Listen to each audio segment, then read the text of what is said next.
سورہ انفال کی آیت نمبر 41 ہے۔ اعوذ باللہ من الشیطان الرجیم،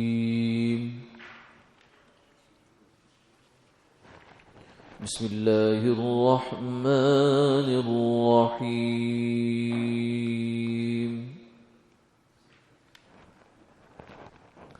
وَاعْلَمُوا أَنَّمَا غَنِمْتُم مِّن شَيْءٍ فَأَنَّ لِلَّهِ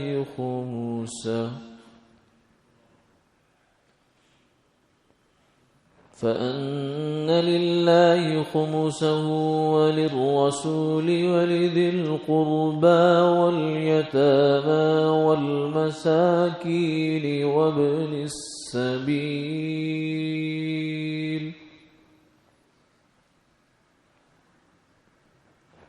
إِن كُنتُمْ آمنتم بِاللَّهِ وَمَا أَنزَلْنَا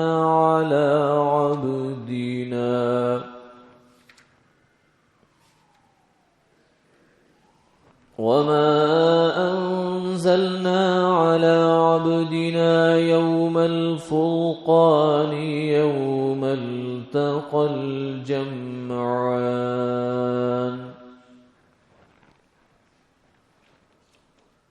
والله على كل شيء قدیر۔ صدق اللہ العظیم۔ اور جان رکھو کہ جو کچھ تمہیں غنیمت ملے کسی چیز سے تو وہ اللہ کے واسطے ہے، اس میں سے 5واں حصہ، اور رسول کے واسطے اور اس کے قرابت والوں کے واسطے، اور یتیموں اور محتاجوں اور مسافروں کے واسطے، اگر تمہیں یقین ہے اللہ پر اور اس چیز پر جو ہم نے اتاری اپنے بندے پر فیصلہ کے دن، جس دن بھڑ گئی دونوں فوجیں، اور اللہ ہر چیز پر قادر ہے۔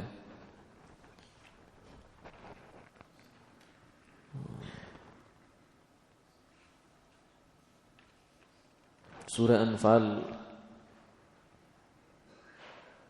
کا مرکزی مضمون ہی جنگ بدر تھی۔ اس کی ابتدائی آیات بھی اسی موضوع پر تھی، یسألونک عن الانفال قل الانفال للہ والرسول، کہ آپ سے یہ انفال کے بارے میں پوچھتے ہیں، آپ ان سے کہہ دیجئے کہ انفال اللہ اور اللہ کے رسول کا ہے۔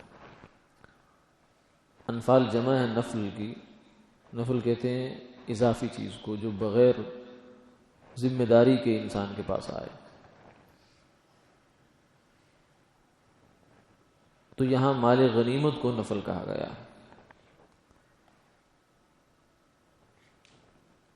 مال غنیمت وہ مال ہوتا ہے جو جہاد کے نتیجے میں کافروں سے حاصل ہوتا ہے۔ یہ لوٹ کا مال نہیں ہوتا، کچھ لوگوں اس کو لوٹ کا مال سمجھتے ہیں، وہ اس وجہ سے کہ ہمارے ہاں وہ لوگ جو دین کو براہ راست علماء سے نہیں سمجھتے، اس کے جو اصل مآخذ ہیں قرآن حدیث اور ان کی شروحات اور تفاسیر، ان سے نہیں سمجھتے، بلکہ وہ سمجھتے ہیں وایا یورپ، مغرب کے واسطے سے سمجھتے ہیں۔ انگریزی میں پڑھتے ہیں تو انگریزی میں تو زیادہ لٹریچر جو ادھر کے لوگوں نے لکھا ہے، مستشرقین نے، وہ عیسائی لوگ کہ جنہوں نے اسلام پر ریسرچ کرتے ہیں، اسلام کو پڑھتے ہیں، قرآن کو، حدیث کو، باقی کتابوں کو، تاریخ کو، اور پھر اس کو لکھتے ہیں اپنی زبان میں۔ ان کا مقصد ہدایت حاصل کرنا نہیں ہوتا، بلکہ ان کا مقصد ہوتا ہے اسلام کی ایسی تصویر پیش کرنا کہ کوئی آدمی اس کو پڑھ کر مسلمان نہ ہو سکے، اور اگر مسلمان ہے تو مسلمان رہ نہ سکے، اور اگر مسلمان رہ بھی گیا تو اس کے دل میں اسلام کی وقعت اور عظمت نہ رہ سکے، بس یہ ان کا مقصد ہوتا ہے۔ مواد وہ سارا اسلام کا استعمال کرتے ہیں، قرآن کو، حدیث کو اور ان چیزوں کو استعمال کرتے ہیں۔ بڑے بڑے محققین اور بڑے بڑے مورخین ہیں ان کے اندر، تو ان کے واسطے سے پھر آگے لوگ اسلام کو اسٹڈی کرتے ہیں. وہ لوگ کہ جو اردو زبان سے واقف نہیں ہیں، عربی زبان سے واقف نہیں ہیں، وہ اسلام کو پڑھتے ہیں ان کے راستے سے. تو اس کے نتیجے میں بہت سی گمراہیاں اور بہت سے انحرافات اور بہت سی ذہنی الجھنیں اور اشکالات ان کے دماغ میں رچ بس جاتے ہیں. کیونکہ ایک سیدھی سی بات ہے کہ آپ کسی بھی چیز کو کس اینگل سے دیکھ رہے ہیں، اس چیز کا بڑا دخل ہوتا ہے. ایک چیز کو آپ خوبصورت بھی دیکھ سکتے ہیں اور اس کو بدصورت بھی دکھا سکتے ہیں کسی کو. تو اسے دیکھنے اور دکھانے والے پر ہے کہ وہ کدھر سے دیکھنا چاہتا ہے اس کو. تو اسلام کی خوبیاں تو وہ کبھی بھی نہیں دکھائیں گے آپ کو، خامیاں دکھانے کی کوشش کریں گے اپنے خیال سے. یعنی الٹا چشمہ لگا دیں. جیسے ایک آدمی کو کھڑا کریں سیدھا اور اس سے پوچھیں کہ مسجد کا مینار کیسا ہے، اسے کہے گا بالکل آسمان کی طرف ہے. لیکن اگر اس کو ٹانگوں سے پکڑ کر الٹا کر دیا جائے اور اسے کہے کہ اب بتاؤ، وہ کہے گا ہر چیز الٹی ہو گئی. ہر چیز الٹی نہیں، وہ الٹا ہو گیا. ایک آدمی جو ہے اس کی آنکھوں میں فرق آ جائے بیچارے کے، جسے بھینگا پن کہتے ہیں. اب اس کو چیزیں ساری دو دو نظر آتی ہیں. اب وہ کہ جی سارا کام خراب ہے، دنیا کا سارا نظام خراب ہو گیا. کیوں؟ اس لیے کہ میری وجہ سے ساری چیزیں دو دو دکھائی دیتی ہیں. یا اس نے آنکھوں پر چشمہ چڑھا لیا کسی خاص رنگ کا اور وہ کہتا ہے کہ سب چیزیں جو ہے نا یہ تو سبز رنگ کی دکھائی دے رہی ہیں، رنگ اور تو کوئی ہے ہی نہیں. جہاں بھی سفیدی ہوگی وہ اس کو سبزی دکھائی دے گی. وہ اپنے خیال سے ٹھیک کہہ رہا ہوگا لیکن غلط کہہ رہا ہوگا، کیونکہ غلط وہی ہے جس کے ساتھ یہ عارضہ پیش آ رہا ہے. تو یہی حال ان لوگوں کا ہوتا ہے کہ اسلام کو سمجھتے بھی الٹا ہے، پھر سمجھاتے بھی اس کو الٹا ہے. اس لیے اسلام کو سمجھنا ہے، دین کو سمجھنا ہے تو ان لوگوں کے واسطے سے نہیں، براہ راست علماء سے سمجھا جائے.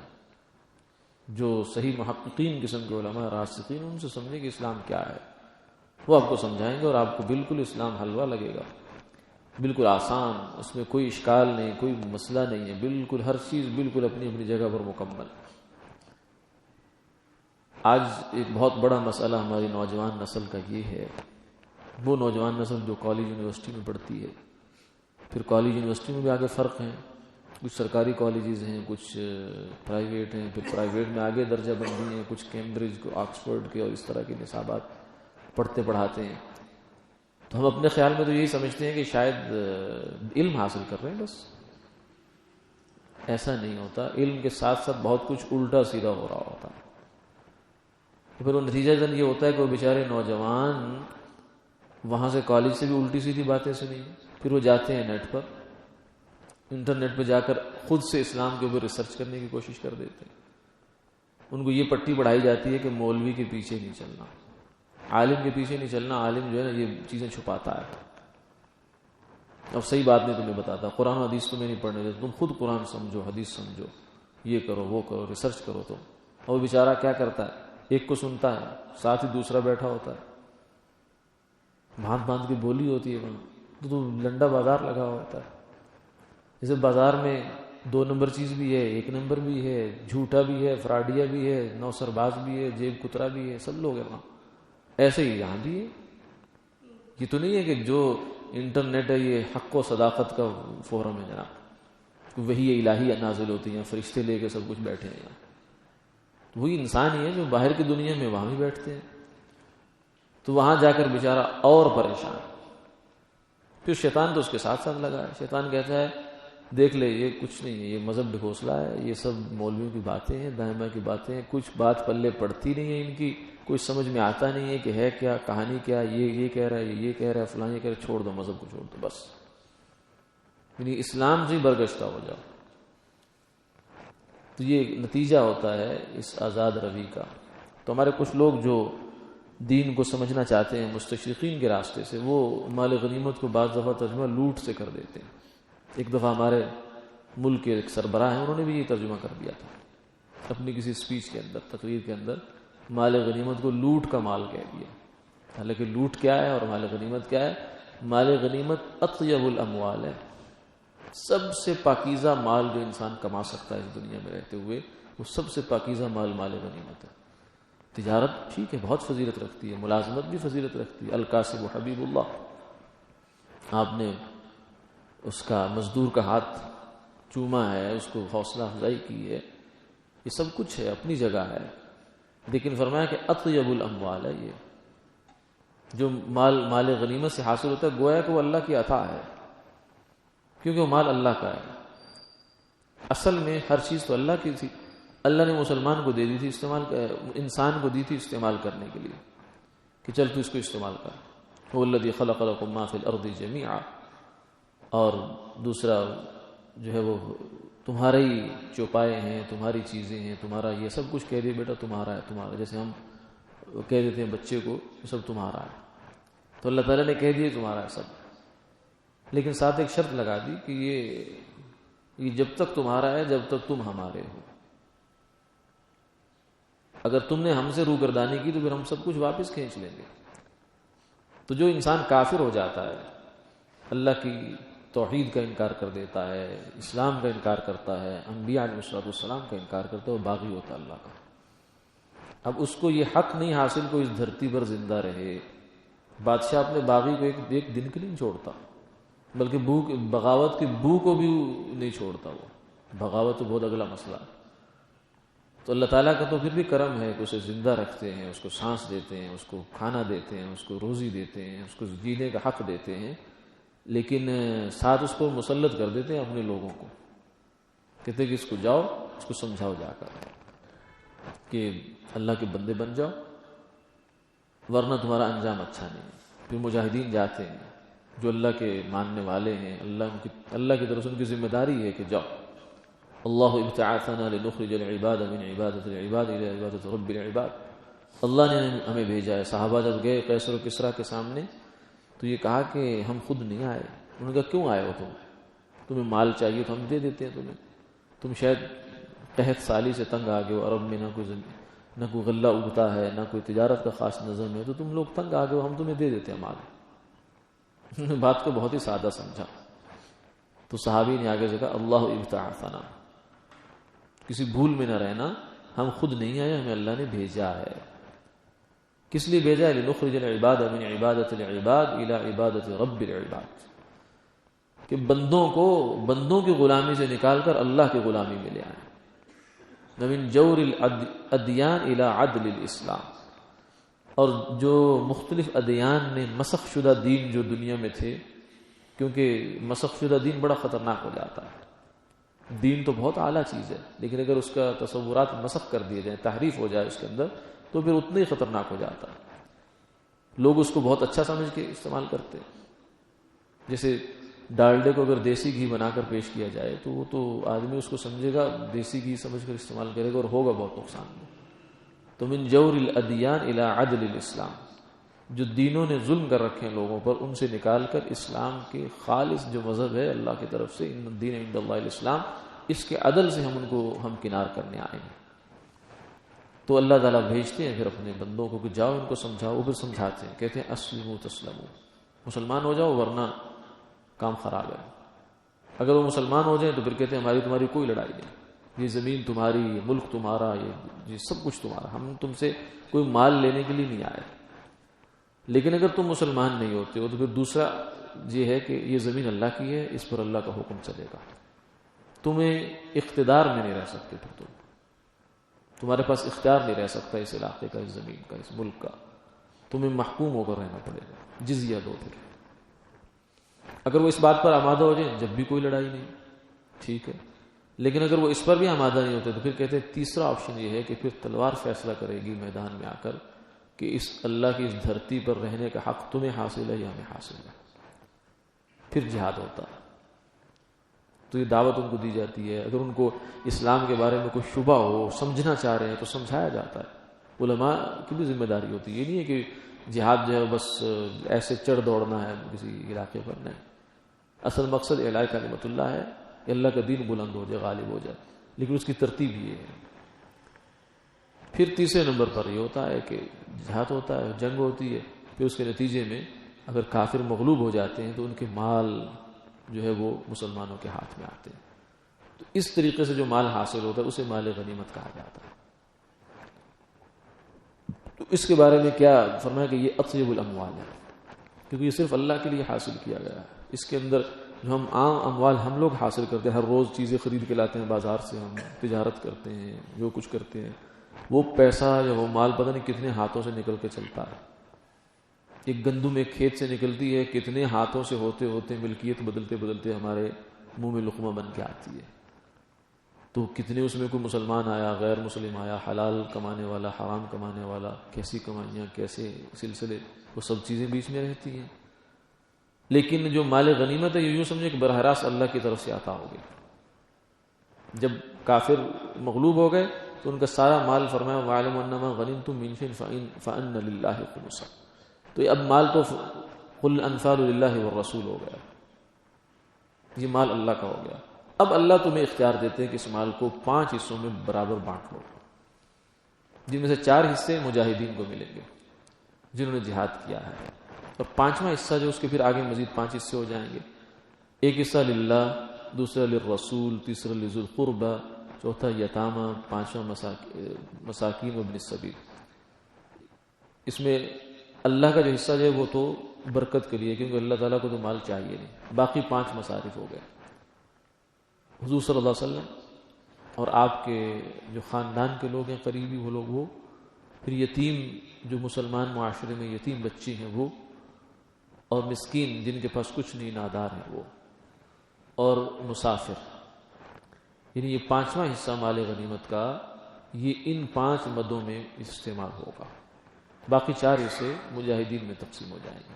آگے فرمایا کہ یہ تمہیں اس لیے ہدایت دی جا رہی ہے کہ دیکھو یہ اس اللہ کی ہدایت ہے جس اللہ نے تمہیں ابھی ابھی اپنی قدرت کا کرشمہ دکھایا تھا جنگ بدر میں، کہ تم تو 313 تھے، نہتے تھے، اور ادھر 1000 کا لشکر تھا، لیکن اس نے اس کے باوجود تمہیں حق کو حق اور باطل کو باطل کر دکھایا، دودھ کا دودھ اور پانی کا پانی الگ کر دیا. یہ اللہ ہی کا کام تھا، تمہارے بس کا کام تھوڑی تھا. اگر تم اس اللہ پر ایمان لاتے ہو تو پھر یہ تقسیم تمہیں ملحوظ رکھنی پڑے گی، اور اس کلام پر ایمان لاتے ہو جو ہم نے اپنے بندے پر نازل کیا. یوم الفرقان یوم التقى الجمعان، یوم بدر، بدر کے دن، اسی دن یہ مطلب سورت نازل ہوئی تو سورہ انفال، جس دن کے 2 لشکر آپس میں بھڑ گئے تھے. واللہ علی کل شیء قدیر، اور اللہ تعالیٰ دیکھو ہر چیز پہ قادر ہے. اس نے تمہیں یہ بات دکھا دی کہ میں اس بات پہ قادر ہوں کہ ایک 313 کے لشکر کو 1000 پر غالب کر دوں، 79 لشکر کو اس بات پر غالب ہوں. تو جو غالب ہے اس کی بات ماننی پڑتی ہے. سمجھداری کی بات یہی ہوتی ہے. اس لیے فرمایا کہ یہ حکم مانو، تسلیم کرو کہ مال غنیمت کو اس طریقے سے تقسیم کیا جائے گا. پھر اس میں علماء کا اختلاف ہے کہ یہ آپ صلی اللہ علیہ وسلم کے لیے جو 5 حصے ثواب دیدی ہیں یا نہیں. تو بعض رات کی رائے یہی ہے کہ اس میں یہ ثواب دیدی اختیار تھا آپ صلی اللہ علیہ وسلم کو اس 5ویں حصے میں، کہ آپ اس کو جیسے چاہیں خرچ کریں، صرف کریں. تو آپ صلی اللہ علیہ وسلم اس کو بعموم انہی مصارف میں خرچ کیا کرتے تھے. اسی میں سے جو ہے وہ ازواج مطہرات کا اپنا جو نفقہ ہے سال بھر کا وہ بھی نکال لیا کرتے تھے. سال بھر کا ان کو غلہ وغیرہ راشن دے دیا کرتے تھے، کیونکہ اس کے بعد تو آپ کے پاس کچھ بچتا تو تھا نہیں، کہ ایسا تو نظم آپ کے ہاں نہیں تھا کہ جو کچھ ہے اس کو بچا کر رکھا جائے، نہیں بلکہ آپ خرچ فرما دیا کرتے تھے. اور پھر ازواج مطہرات جو ہیں وہ بھی تو پھر حضور کی تربیت یافتہ تھی. ان کو اگرچہ حضور اپنی طرف سے دے دیتے تھے کیونکہ آپ کا فرض بنتا تھا، دے دیتے تھے، لیکن وہ بھی پھر اس کو آگے راہ خدا میں خرچ کر دیتی. اس لیے نتیجتاً یہ ہوتا تھا کہ ایسا نہیں کہ حضور کے گھر کا نظم جو ہے بہت اچھے طریقے سے بجٹ کے ساتھ چل رہا ہو، ایسا نہیں ہوتا تھا، بلکہ وہی صورتحال پیدا ہوتی تھی کہ کئی چاند گزر گئے اور چولہا نہیں جلا، کھجور اور پانی پر گزارا ہو رہا. تو یہ مال غنیمت بھی یوں سمجھے کہ اللہ تعالیٰ کا حکم ہے، یہ کوئی آپ صلی اللہ علیہ وسلم نے نعوذ باللہ اس سے کوئی جائیداد وغیرہ نہیں بنائی. اس طرح کا تأثر بھی دینے کی کوشش کرتے ہیں بعض لوگ کہ جہاد جو ہے جناب مسلمانوں کا ایک عیاشی کا سامان تھا، فلاں تھا فلاں تھا. ایسا کچھ نہیں ہے، بلکہ جہاد تو اللہ کا حکم پورا کرنے کے لیے اپنے تن من دھن کی قربانی دی جاتی ہے. اور ساتھ صرف اس امت کے لیے اللہ تعالیٰ نے خصوصیت بخشی، ورنہ پچھلی امتوں کے لیے حکم یہ تھا کہ مال غنیمت جب حاصل ہو تو اس کو ایک میدان میں رکھ دو. آسمان سے آگ آتی تھی اور اس کو آ کر کھا جاتی تھی، بس ختم. تمہارا عمل صرف خالص اللہ کے لیے ہوا، بس ہو گیا. اگر نہیں کھاتی تھی اس کا مطلب ہے کہ کوئی آدمی اس کے اندر گڑبڑ کر رہا ہے، مال غنیمت پورا نہیں آیا یا کسی کا عمل خراب ہے. جبکہ اس امت کے لیے فرمایا کہ اللہ تعالیٰ نے ان کا ضعف اور عجز دیکھا کہ یہ ناداری ہے، کیونکہ پرانی امتوں کے اندر قوت بھی بہت زیادہ ہوتی تھی اور ان کے لیے اتنی مسائل بھی نہیں ہوتے تھے اور علاقہ بھی ان کا محدود ہوتا تھا فتح کرنا جس کو. لیکن اس امت کی چونکہ ذمہ داری بہت بڑی ہو گئی، قیامت تک آنے والا انسان اس کی ذمہ داری میں آ گئے اور دین بھی ان کے پاس ہے، پھر ان کی اپنے عجز اور کمزوری اور ضعف بھی ہے. اس لیے اللہ تعالیٰ نے فرمایا کہ ہمارے لیے مال غنیمت کو حلال کر دیا ہے، اور نہ صرف حلال کیا بلکہ اس کو اطیب الاموال بنا دیا، سب سے پاکیزہ مال. وآخر دعوانا الحمدللہ رب العالمین.